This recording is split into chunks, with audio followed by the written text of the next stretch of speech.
रौदा एतेक छै कि हमरा घर से बाहर निकले से पहले गमछा लेबऽ पड़ल भिजा कऽ, मतलब गमछा के भिजा देलियै तहन सर पर लऽ कऽ निकलल छी। अखन जा रहल छलहुँ अपन हम बगीचा, आम टूटि रहल है और अहाँ सब गोटे के देखबै छी। ई देखियो दृश्य कते नीक लागि रहल छै, पूरा हरा हरा भरल छै।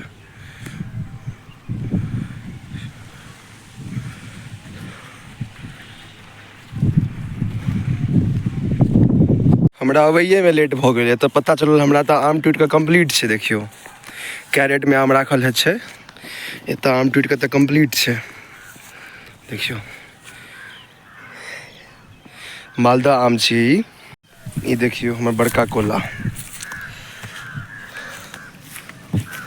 और ये हमर हवेली भऽ गेल बगलमे। एखन नीक जकाँ नहि पता चलै छै, आगाँसँ देखायब हम कहियो।